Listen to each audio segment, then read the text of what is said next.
Ngayong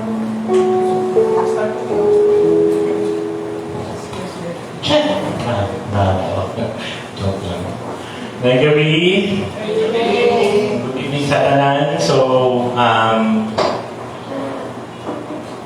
great day to everyone. No, I hope Tananta is doing okay, doing great. So, karong gabi is a great day to praise the Lord because His love for us is new every morning. No? So, according to Psalms chapter 118, verse 24, in English, ano siya, this is the day that the Lord has made. We will rejoice and be glad in it. So, every day is a precious gift, no? Regalo ni God sa tuwa. New grace and bagong opportunity to live, to serve Him. So, why don't we all sing and thank God for this day that He has made. Let us sing, "This is the day."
shown to us through Christ's death on the cross.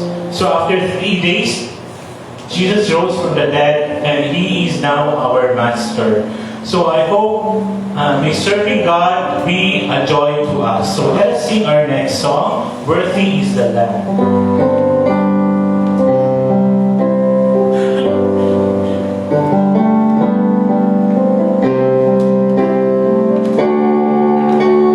Thank you for the cross, Lord.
Thank you for His love, Lord.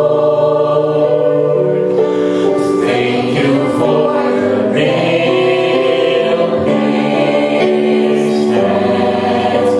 Wash me in your cleansing flow. Now all I know, your forgiveness and shall we all rise? Let's sing the chorus. Worthy is the Lamb. Worthy is the Lamb. Seated on the throne. Crown you now with many crowns. You reign victorious.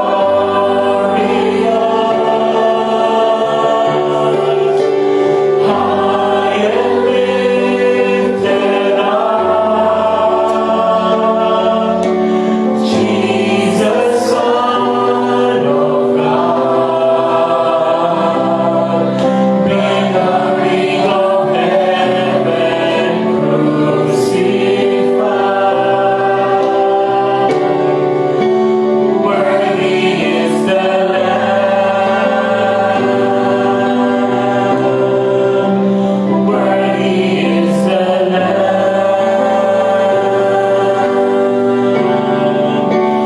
Worthy is the Lamb.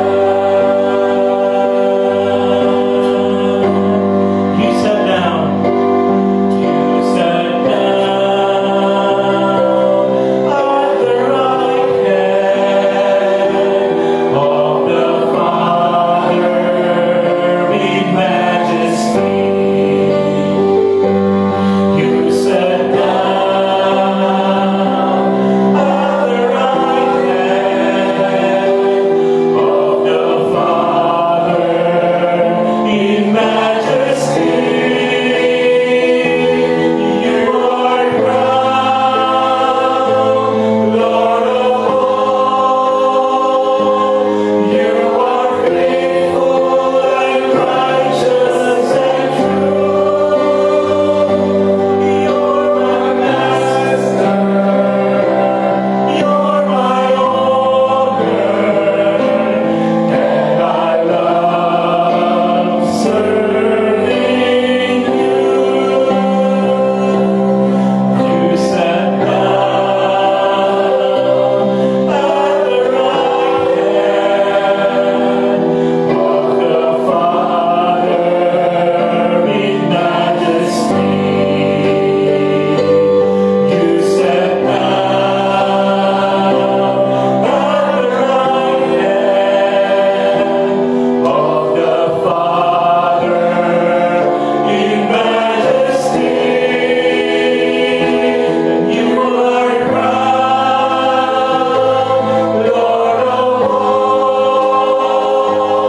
You are faithful and righteous and true. You're my master.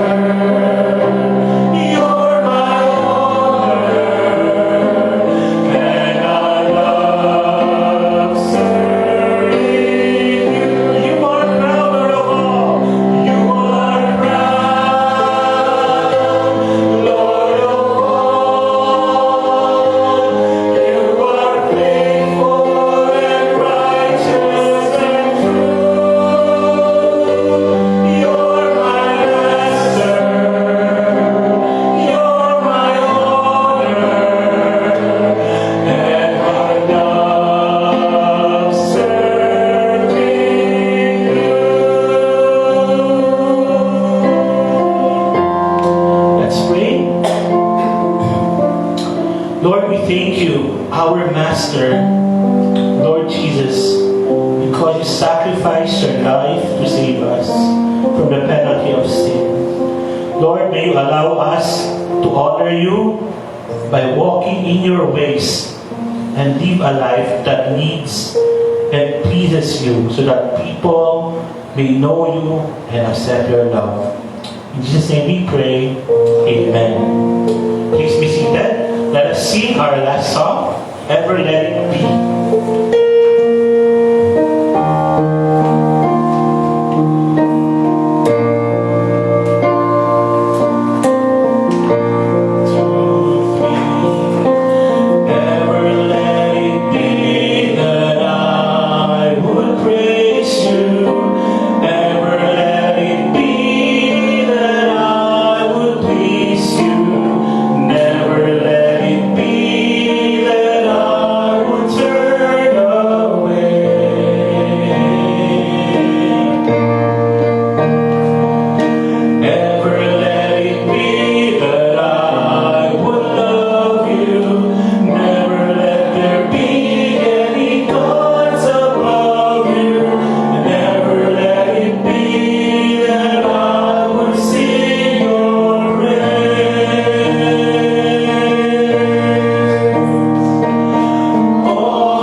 Thank you, Deacon RC, for leading us in worship.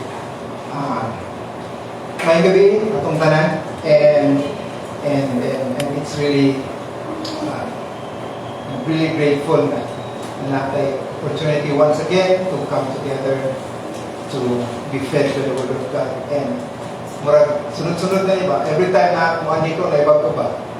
Last month, wapo kayo ni. This month, wapo kayo to. So, excited ko next month ang kailangan. So we really thank God for all the provisions, all the blessings that He has provided for all of us. So God is good. God is good. And let us pray. Let us pray. Our loving Heavenly Father, Eternal God, we thank you once again. Tagaan mo mo higayon tonight to come together to proclaim your name, to praise you, and to worship you. Lord, we invite your Holy Spirit to be with us tonight. Fill this place. Lord, we pray that everything that we learn tonight is truly from you, to remind us of your teachings from the Bible, Lord, tonight's message is a very practical one. And Lord, I pray that you will speak to us so that we can truly practice what your words are for us. We commit the rest of the time into your hands. This we pray in Jesus' name. Amen. Okay. Murag dugay-dugay na murag na ako'y feeling na tubaan ko sa akong share para karon gabi. So, before ko start, pangayon ako dispensa sa atong tanan. Pwedeng sa ako ang pag-share sa inyo ha. Dagan ta mga igo apil ko. Na. So, let us humbly come before God. Tanaw na to kung saan iyang ituklo, ikat sa iyang pulong sa atua. And then we have to obey. Maigo mang galing, sige lang. But at least, let God speak to us tonight. So please pray na unta. I can truly, faithfully share the word of God to you tonight. Okay? So, medyo serious to. So, let's talk showbiz. Okay? Para mawala itong ka-serious. Showbiz ata, ha? Okay. Kaning primero akong good evening, Pastor Jen.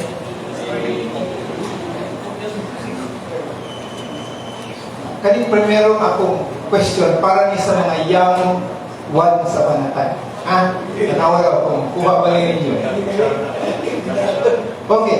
Unsa ang common sa relationship aning tanan? Sharon Cuneta, Gabby Concepcion. Dinamo Nabi, Vic Soto. Christine Hermosa, Daikaro Campo. Chris Aquino, James Yap. Pax Fernandez, Martin Rivera. Sunshine Cruz, Cesar Montano. Carmina Villanueva, Rostong Padilla. Aiko Melendez, Joe Marie Ilian. Unsay common sa ilang tanan? Wala. So they were all married once, but they ended in separation. Sa mga bagets, pili ko mga bagets dire. Unsay common ani? Dominic Roque Bea Alonso, Daniel Padilla, Katrina Bernardo, Zian Lim, o si Kim Chi. Unsay common? Yeah. They were all sweethearts before, but they ended up separate. Okay? So, siguro ba idea sa itong topic karon? No? Okay. Ang topic nato karon is relationship that will last. Kato sila tanan, kung hunahunahon mo, guwapa o guwapo mong tanan. Diba? Dato mong tanan. Influential mong tanan. Sikat mong tanan. But naman, why did the relationship? Ano wala ang last? May problema. Kung magbulat mo ganyan, guwapo-guwapa kung saan nakakita. Nga sa ubos. But dili man ka na siya sa relationship. Dili ang guwapo-guwapa. Dili ang gato-gato. There is something in the relationship that will make it last. Hopefully, ma-reminded tayo nito na. Okay. So, wala akong tayo divorce rate. So, ako ang gamito na lang is ang statistics sa US. 2024. Revealing divorce statistics sa US. Okay? So, ang divorce rate sa USA karon sa first marriage, pero mayroong papinyo, ang divorce rate is 41 to 50%. Yung kataas. Sa tanan magminyo nila, halos tumaan na will end up divorce. Moingon sila, divorce ta, kay dili ikaw akong forever, mangita ko lain, magminyo ko ikaduha. Okay. Sa ikaduhang marriage, ang failure rate is mas mitaas, 60%. May nung divorce na po ta, mangita ko ikatulong forever. Minyo na po. Pag ikatulong minyo, divorce rate is 73%. So, dili solution ang divorce to keep the relationship. The more ka na minyo, the more ang chance mo mag-separate. Okay? So, sa US, ang average time, gikan sa pagminyo, hantod mag-divorce is 8 years. Kung nga lang tanong, kung namang ganin sila anak, usually nasa elementary pa tanan. 8 years. Pero dili na, kana average na. Pero na ay mga sensational kayong na marriage. One case in point, Britney Spears. Kailan mo kinsa Britney Spears, no? Spice Girls, di ba? Sikat kayo na. Matulungan na siya ng minyo. First niya minyo, divorce. Ikaduha ng minyo, kabalo mo, sa kadugay. Kinsa mo guess. Sa kadugay. 55 hours. Wala pa kabot 5 kaadlaw. Divorce. Minyo sa ikatulo, 141 days. Inundaan na ang relationship karon sa mga tao. Mura na nag-ilis ba? Wala na kadali. Wala na kadali. Kung sa mga common nilang pasanindan na nung mag-divorce, pinakataas, 75% is lack of commitment. Wala siya commitment. Murag love at first sight eh. Murag okay mo ta, sige, ninyo. Ninyo pagkauma eh. Ako malay kang ilog, tingnan ta. So murag ingon na ba? Wala commitment. Wala commitment. 60% infidelity. Of course, understandable. Kung mga liwa, okay. Pwede lang ito ingon, may basis ka. 58% too much conflict or quarrel. Nadadlaw na ng mag-away. Magkita lang ni away, kita away. So, hindi na pwede. Toxic kayo ang duha, divorce. 45% sa'yo pa ilang ninyo. Pwede gapon, understandable. Immature pa kayo, no? Puro emotion lang. Wala ka na. 37% financial problems and 24% domestic abuses. So, mga na ang usual na reason na nung mag-divorce sila. Kung saan country na ang pinaka-highest rate sa divorce o pinaka-lowest? Ang highest is Maldives. Bakuya ka ng lugar, pero pinaka-taas ang inang divorce rate. The lowest is Sri Lanka. Pinaka-opos. Okay. Kanin next, masikabal mo anin. Unsang country sa kalibutan na divorce is illegal? Okay, only? Okay. So, duha ka country. By the way, Vatican is a country. No? Nana siya sa Rome, pero naman Pope diha, mura nagsariling lasod nila. Dili mo lagot dili mo lagot ang government sa Rome nila sa Italy. Sulit na sila nila. So, duha lang. Only two countries in the world na illegal ang divorce. So, ingon tayo, sikat kayo Pilipinas. Pero, makampo ta. Posibleng dili madugay, Vatican na lang bilin. Kani siya data ni 2017. Sa Pilipinas ni, divorce and separation in the Philippines, trends and correlates. 2017. Ingon si Abalo Street. The Philippines is the only country in the world aside from the Vatican City where divorce is illegal.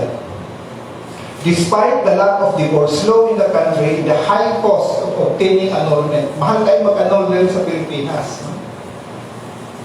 Recent data shows that growing number of Filipinos dissolves their marital unions either legally through annulment or through other means, informally, formal separation na lang. Kaya wala may divorce law. Data from 2010 to 15 shows 30% increase in the number of separated individuals. O 87% mulipin na lang. Muna ang sitwasyon sa Pilipinas. Dili na US ha? Philippines na ni. A survey by SWS in 2017 among 1,200 Filipinos, face-to-face interview regarding divorce. 53% agrees nga kinahanglan sa Pilipinas mag-divorce. 30% strongly agrees, gusto yung kayo na i-divorce. 23% somewhat agrees. 32% disagrees. And 15% undecided. So, daghang gyapon gusto. Muna, tanaw na ito karon sa ato ang Congress. There are already 2 bills being filed para mag-legalize ang divorce sa Pilipinas. Sa House, sa Senate, Senate Bill 2443 or the Dissolution of Marriage Act. Sa House, Bill 9349, the Absolute Divorce Bill. Update, ang Absolute Divorce Bill sa House, pass na sa 3rd reading. Solved na sila. Pero, the good thing is, dili siya gwapo kayo kung tanaw mo in terms of number of votes. Dili tayo. Ang ni sulti og yes, 126 lang. Ang ni sulti og no, 109. Taas po, gihapon. No? Pero daw gihapon ng 126. So, pass na sila 3rd reading. So, okay na sila. Pasa nila sa Senado. But sa Senate, murang tagilig. No? Kabalumang taon sa development sa Senate, di ba? So, kalagaran senator, dili sila divorce. So, malamang, pasig madugay pa na. But, dili na magsalig sa mga senador. We have to pray. Magsalig na sa atong Diyos. We have to pray that God will truly intervene na kaning divorce law, maparehan ni Otsatsa. Dili siya malayon. Otherwise, kung wala mong tayo divorce law, yuranin na takagugol kung sa kung natin divorce law sa Pilipinas. Kung legalize na ang divorce, most probably kabaluta, di mo improve ang atong situation. Naghandyapan kayo problema sa mga family. Okay. Tani, this is mo yung pinaka-intriga sa ako. Ang medyo naluya ko ano. What religion has the highest and the lowest divorce rates? Tagna, highest, kinsa? Ha? Highest? Lowest? Lowest? Hindu. Hinduism. Ang mga Hindus have the lowest rate of divorce.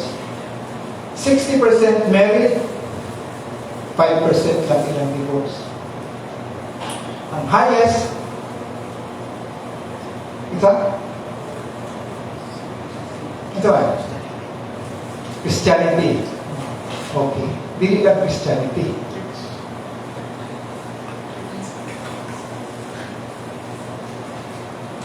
Evangelical Protestant. Kita na. 55% married, 14% divorced. So, siguro first reaction, well, at least inyong reaction, medyo seryoso mo. I was expect ko ang reaction sa nato diri mga tawa ta. But kung tinuod niyo una-una, something is wrong. Tapo kayo, something is really, really wrong. Ano?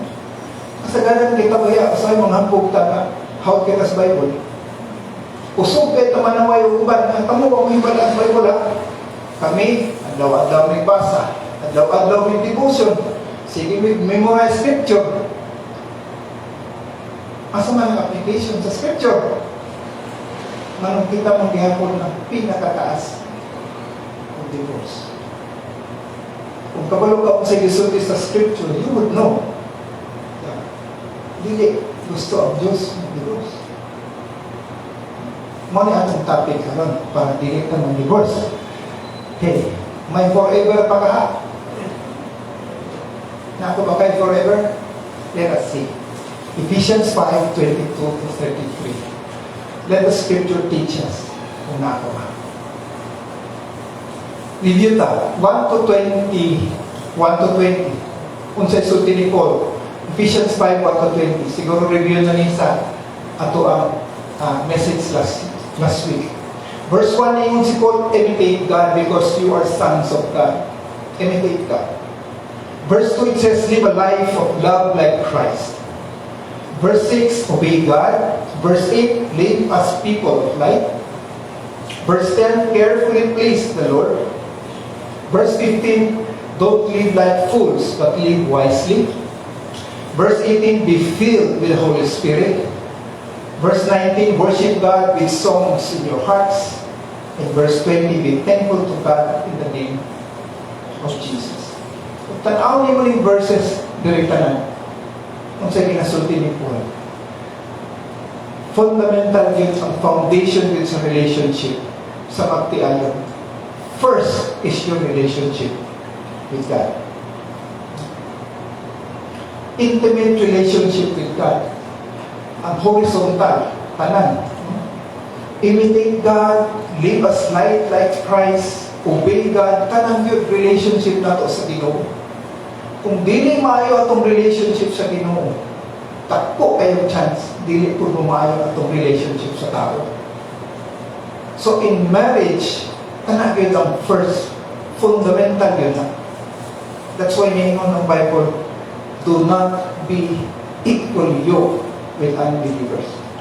Na may basihan. Kaya kung unbelievers mong kauban, naku kaya chance din mo magsinagtanay.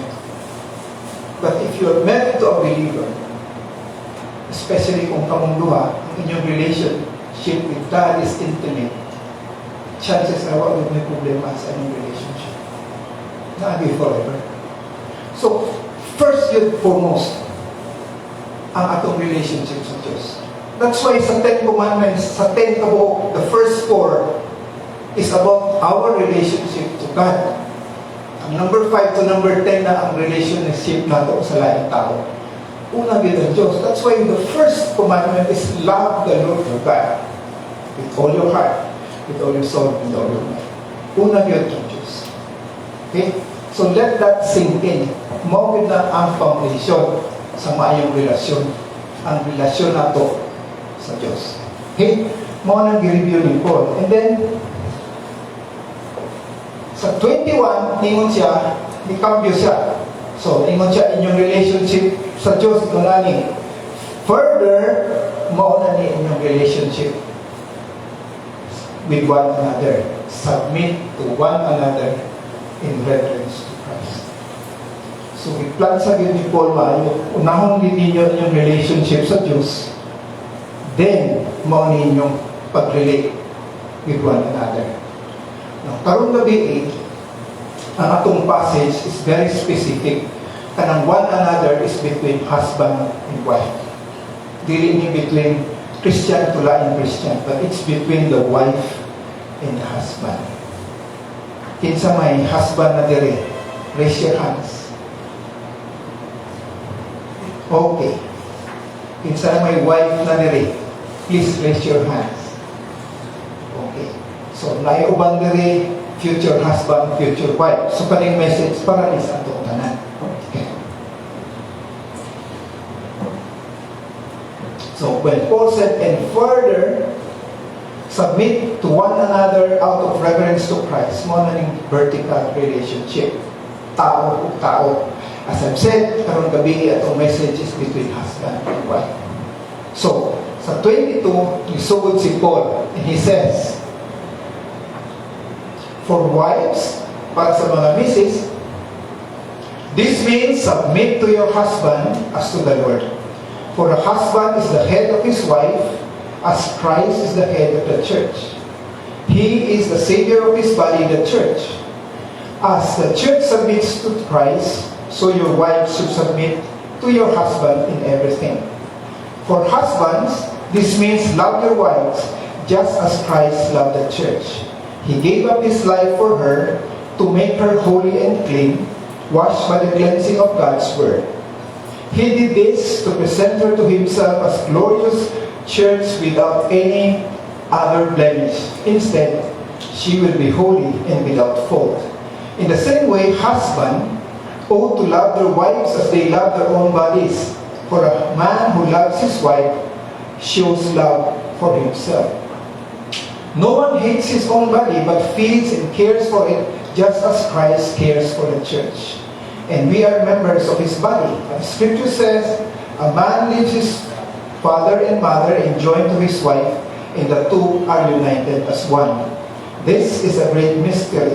but it is an illustration of the way Christ and the church are one. So again I say, each man must love his wife as he loves himself, and the wife must respect her husband. Okay. So first part, for the wives, submit to your husband in the Lord. Any reaction sa mga misis? Sayon ba mo submit sa inyong husband? Okay. So, wives, submit to your husband as to the Lord, because the husband is the head of the wife, or the husband is the head of the family. No? Just as Christ is the head of the church. Kaya basihan ang isulti ni Paul. Dili lang niya huna-huna nga. Palabaw lang ang husband, head mo sa imong wife, ha? Pero ingon si Paul, ang husband, head sa wife, just as Christ is the head of our church. And as the church submits to Christ, so you wives should submit to your husbands. So, Paul is speaking to Christian wives and husbands.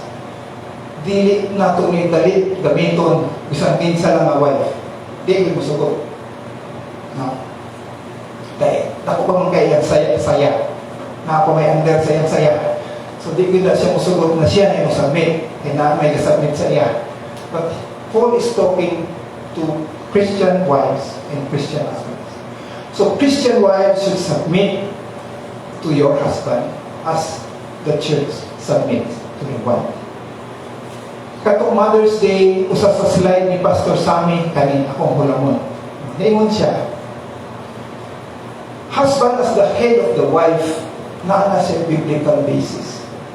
Because ang disenyo sa Diyos, sa usa ka marriage, sa usa ka mantiayon, is ang primero yung papel sa asawa mao ang motabang sa iyang bana.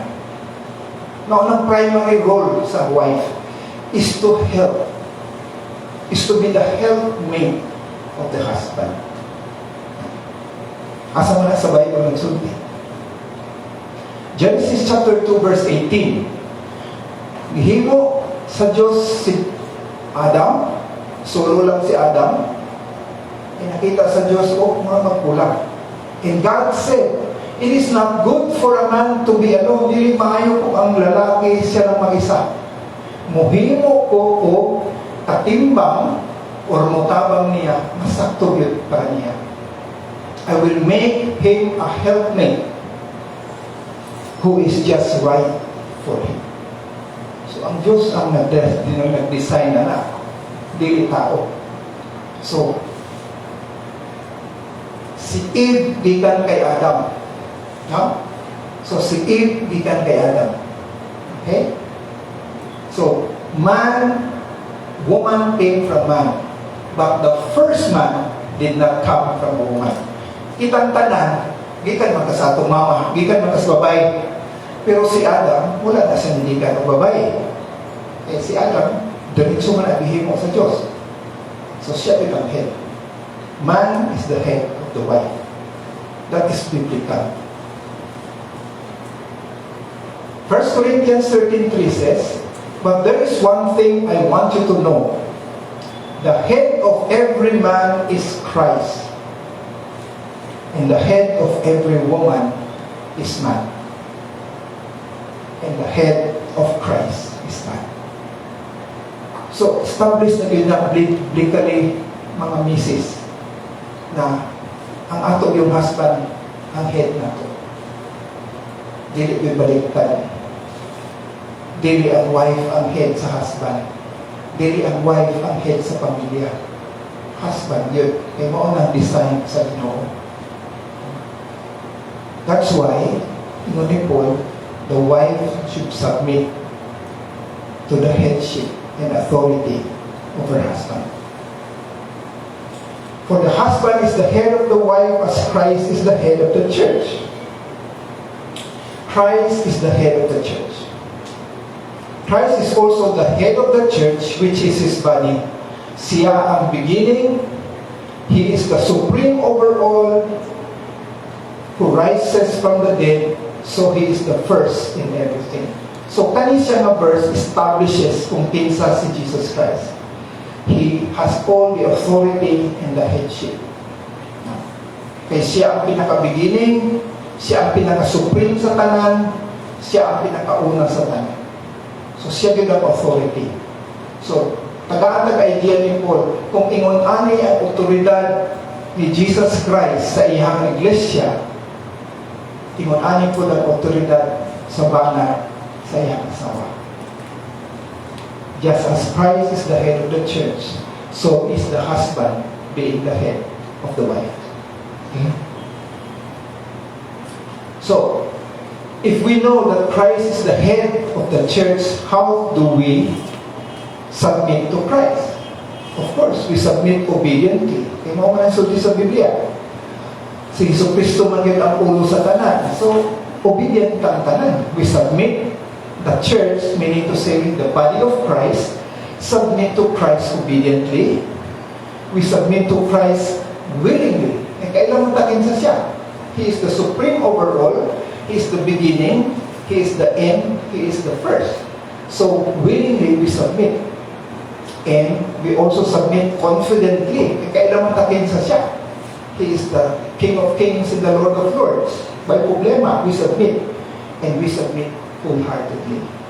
So that is how the church should submit to Christ. Obediently, willingly, confidently, and wholeheartedly. So, we apply that na. If the church submit to Christ this way, equals the wife should submit to the husband the same way. Ang mga misis should submit to their husband obediently, because daghan naman kayo nagbasa ang Bible verse ganiya, ng husband ang yun ang head sa inyo ha. You have to submit to your wife willingly, confidently, and wholeheartedly. Lisod ba? I don't know what is inside you mga wife. No? But this is what the Bible teaches us. Mao siguro ni ang daghan siguro kayong evangelical Protestant wife nakabalo Bible pero nipiyong siguro pagbasa dire. Mana usa ka rason na i-conflict sa pamilya. But if we follow what the Word of God teaches, ang wife dapat magpasako, submit to their husband. Of course, may mga instances kung grabe na din kayo siguro, maybe pwede kang for any other way. But generally, Christian wives should submit to their Christian husband. Pero kung hunahunaan mo kung ay mong husband po Christian, di mo po siguro 30 tahon. Diba?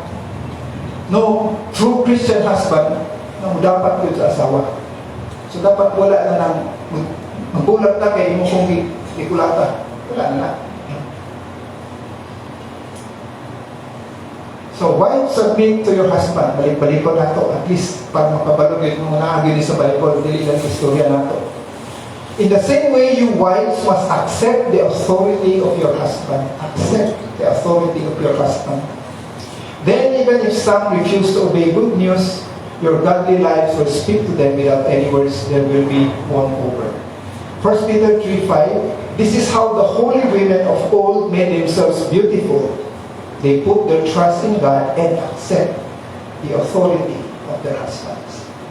So, klaro din tayo, balik ko sa Biblia, na you have to submit, accept the authority of your husbands. Again, we are talking about Christian husband, Christian wives. Okay? No, siguro, bugat kayo sa uban wife na, kuhan man kayo kuhan niya kansi kayo kuhan niya, sige lang, submit ka dahi ko, niya akong husband, sa man, may buhat ko, ayaw pag-uul, mas grabe ang ipangayo sa husband. Okay.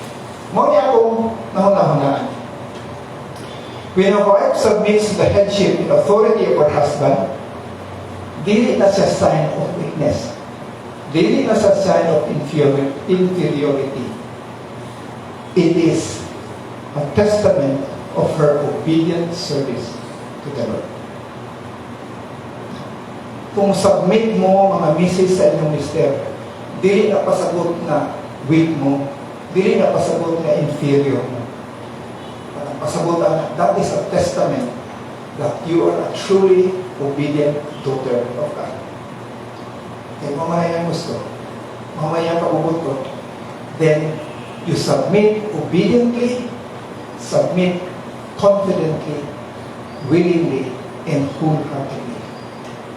Servisyon nila sa Diyos is an obedient service to the Lord.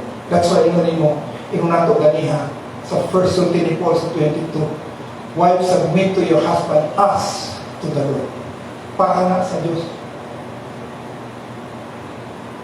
That is an obedient service. Husbands, may nota. For the husbands, this means love your wives just as Christ loved the church. Nagyan ko'y basihan si Paul. Paul did not just say, husband, love your wife. Nasa yung basihan, comparison. Mga husband, you love your wives, munani inyong pag-love sa inyong wife, just as that Christ loved the church. As Christ loved the church, husbands should love their wives.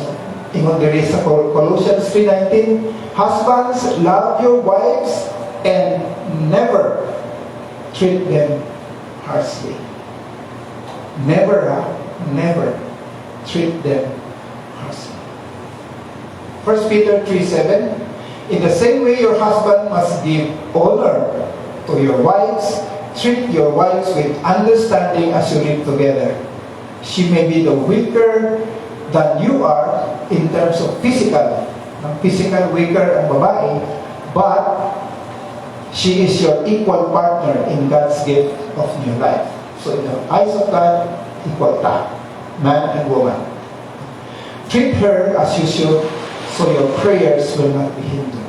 So husbands, reminder, love your wives, never treat them harshly. Honor your wives and understand your wives. Daghan mo ingon, di mo may kasabot sa babae, pero understand your wives. Morning service sa night. Honor, understand, love, never treat them harshly.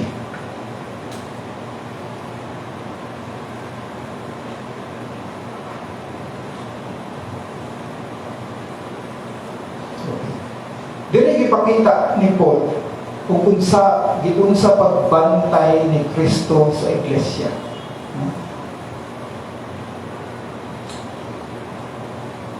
Just as Christ loved the church, He gave His life for her. Ihatag niya ang iyang kinabuhi para sa atoa.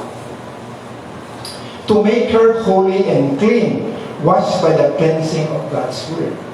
So, pinalimpyuhan ang iglesia, pinalimpyuhan, pinaagi sa pulong sa Diyos. So, pwede na itong ma-apply.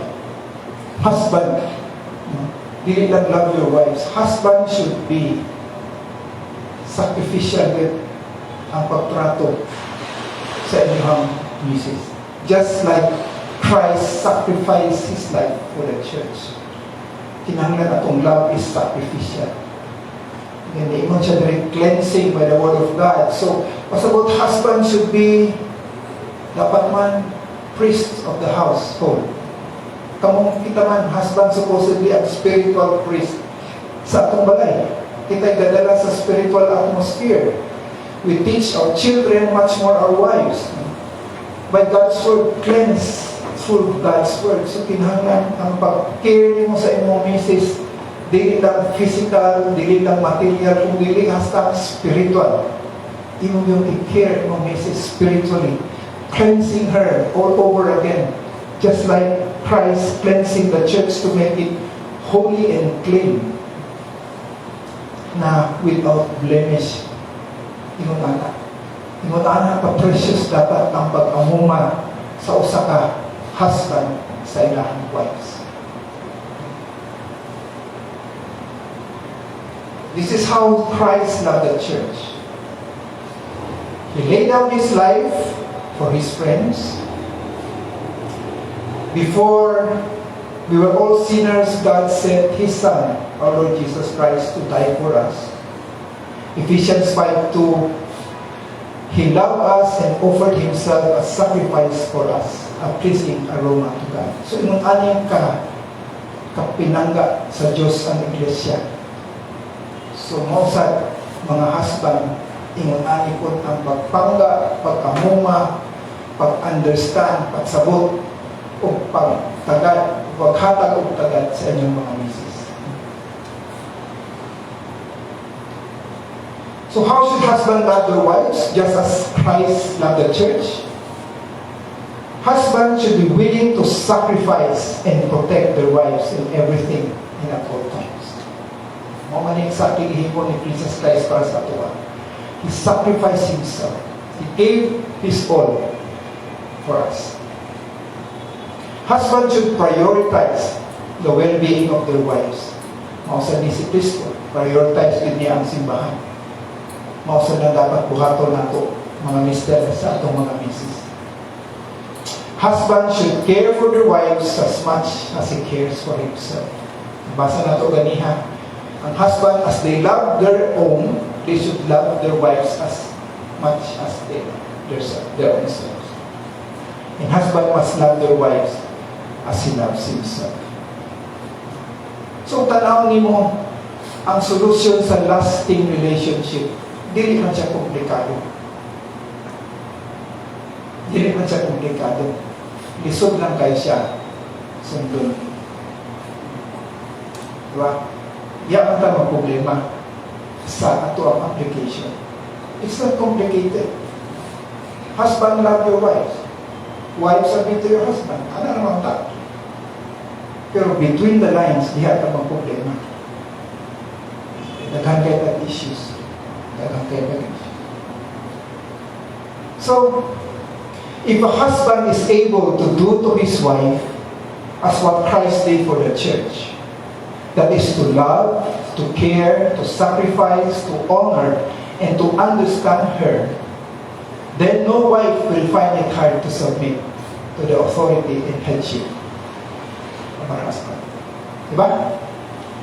Kung tanan mister, kabalo mo palangka, kabalo mo amuma, kabalo mo sabot, kabalo mo hatag o importansya sa iyang misis, walang misis mag-isod na magpasabit sa iyang mister.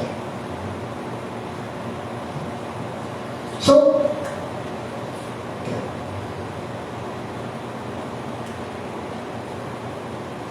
this is another thing na kinahanglan nato i-instill sa atong mind about husband and wife relationship.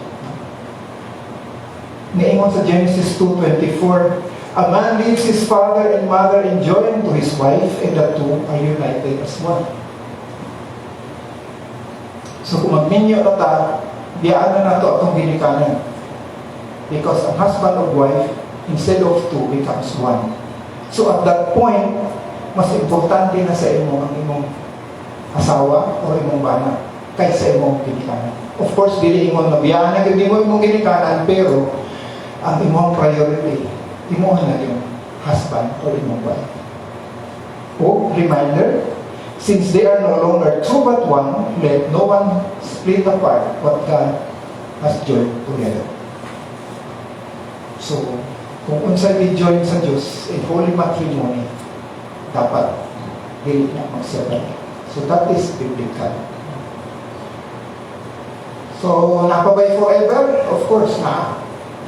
There will be forever. If a husband loves his wife as Christ loves the church, and if the wife submits to her husband as the church submits to Christ. So ganiya, daghan kayo rason nga nung mag-divorce, di ba? Okay. Pero tinuod lang, ang solusyon na diri naa sa atua if we will truly practice what the Word of God teaches us. Sakit man dawaton nga evangelical protestant tagay mga yung kanang pangit sa litson ba nga nagudtod yung gaya ba kita pa yun. Whereas kasagalan ba kita gud ba ingon nga we know the Bible more than most other religions, most other ingon nato Christian sects, pero kita paghapon ang dabubiran sa ato na kita panday ang dili kabalo o practice sunod na. So hopefully our message tonight will once again remind us all kita nga naa sa relasyon, natay mana, natay kuan, whatever ulam nato, let this message speak to you. Unta, you will find time to talk with your spouse and maybe talk about the Word of God na imunali gilay dapat. And for katong mga wala pa future, at least kabalo na mo. Number one, kung hunahuna na yung menu, wala kayo sa huna-huna na mag-split pa mong usap. One way or the ha? Mauna, kung pwede, pilihan yun ang parehanin mo kinukuhan. The person that believes in God as you do. Kung dili ka niya, nabinagog niya. So we pray.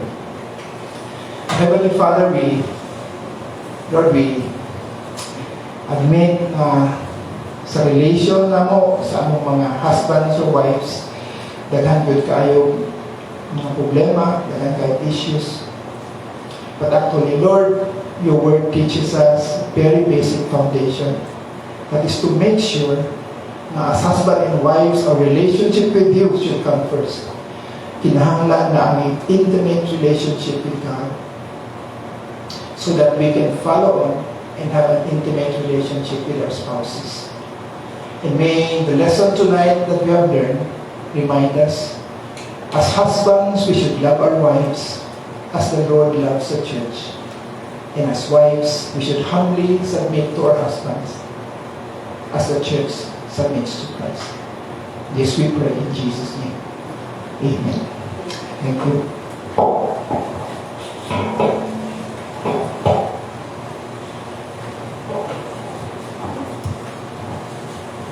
Salamat sa Ginoo sa mensahe nga atong nadunggan karong gabi. Na-remind kita ito sa i-design sa Ginoo sa relasyon between wife and husband. Ang tao ko maayong modify pa, no? Maayong mo. Ginapusap sa tao, pag-usap sa tao, ano, para sa iya, problema, ang hinahinay na nagkalayo sa design sa Ginoo. We're almost done sa atong series sa Book of Ephesians. Starting next week sa chapter 6 na ba? So, na husband and wife, then parents, children, employees, employer, then mga na dayan pa. So, welcome sa matag-usan na karon din eh. Ginoo magpagkamaayo, Ginoo magpanalangin ka ato. Gusto na ko i-announce nga sa sunod Friday atong acknowledge ang mga nag-graduate karon na school year. Sa public kay karon yung adlaw ang ilang graduation. Sa sunod Friday, nagkamot ang atong paano nato din ang atong mga graduates. Kasagaran na sa appeal sa atong Sunday School. Dayon, doon na po tayo mo ng BBS din magsugod kini siya last Sunday sa June next month. Pero di parehas sa unang 5 successive days kaya mo na kasagaran ni kung atong mo din ni kada Domingo lang para sa Sunday School yapon. Salamat kita sa Ginoo kay maka-avail kita sa lesson material sa Mother Church. Nananggit ako na pwede nila ipagamit na ilahan materials. Si Adi o si Zaira naka-appeal po sa orientation and pag-part sila sa BBS na magsugod karon Monday. Mga co-teachers ni Jenny sa CE pwede po na ito ma-invite para magtabang sa ito sa school sa ito BBS. Atong i-pray si Cheche. Okay. Hindi ang sakit kan sa dugo, you know? Kinahanglan siya nga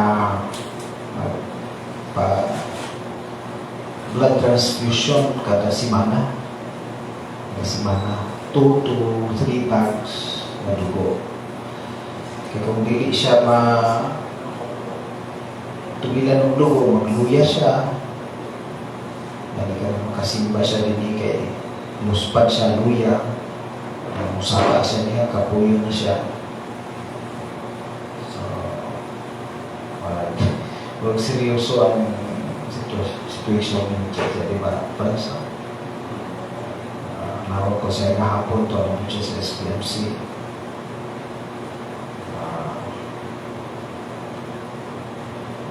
Ikano nga sitwasyon. Wala siya o kuhan, leukemia, no? Silingan sa leukemia.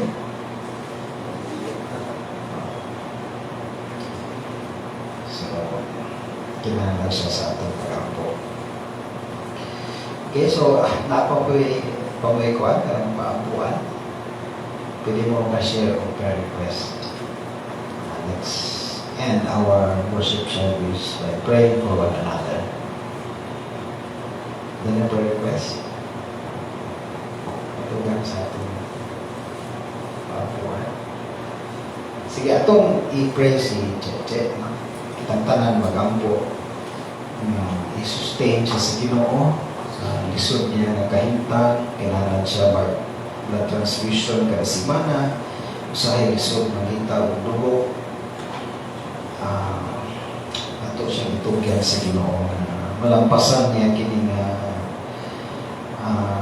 sitwasyon. Ligunon siya kanunay sa Ginoo. Ligunon niya ang pagtuo, nadili sa discourage.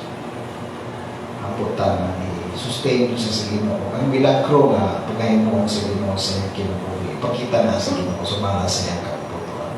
Magamputan.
Magdidog ta para sa atong closing prayer.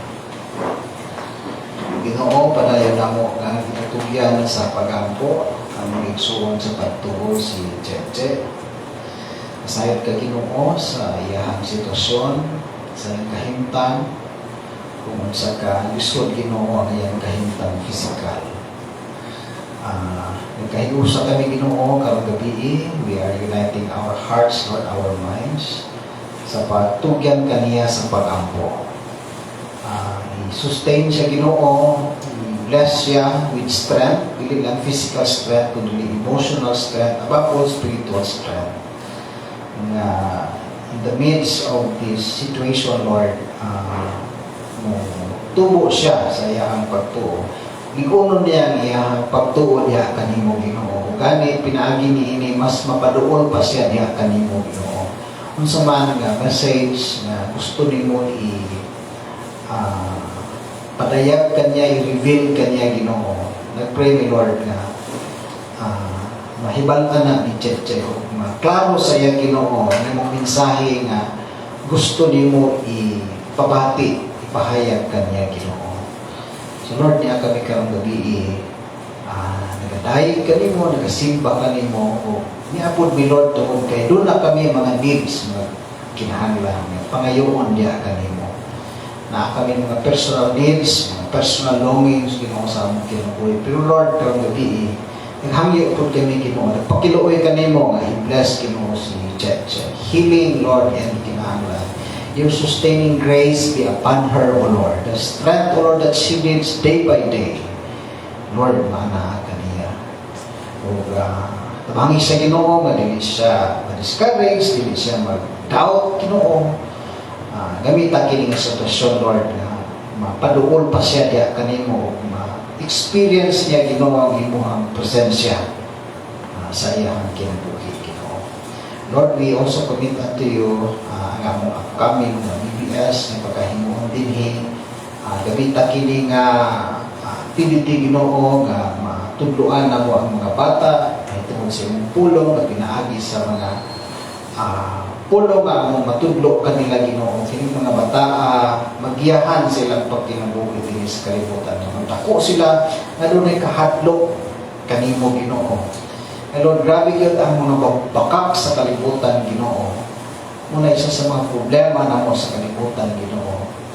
Muna isa sa mga problema Ginoo ano ang mga kaminyoon Ginoo, mabungkag, magbulag tungod kay lahi nga mga pagtulunan ang lahi nga mga influensya Ginoo ang mosulod sa una-una o sa kasing-kasing sa mga tao na nagkinahinay o palayo Ginoo ang mga tao gikan sa imong pulong, even Christians, evangelical Christians Ginoo na nakadungog, nakabalo sa imong pulong, pero pagkahi Ginoo wala nagsugod sa imong pulong. Salamat Lord kay imo kaming i-remind karong gabi ang imong gusto Ginoo, ang imong i-design Ginoo, ang imong kabubuton Lord. Pasaylo ang kami Ginoo kung kami nagkulang, wala na mo ginasunod, wala na mo gina-apply ang imong pulong Ginoo. Pasaylo ang kami Lord.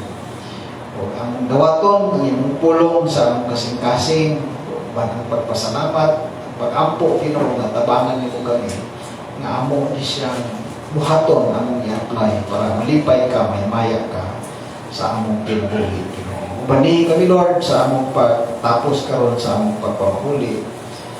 May your love, your protection, your grace and mercy be our portion, O Lord. Bring us safely, Lord, to our respective destination. Salamat, Lord, sa katapusan niya karon. Nasayod ka sa among panginahanglanon, nasayod ka sa among sitwasyon, Ginoo. Bless your people, O Lord.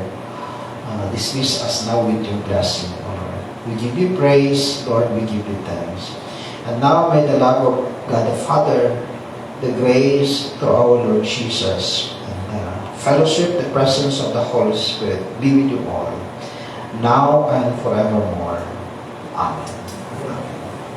Good evening sa tanan ng Ginoo, magapanalangin.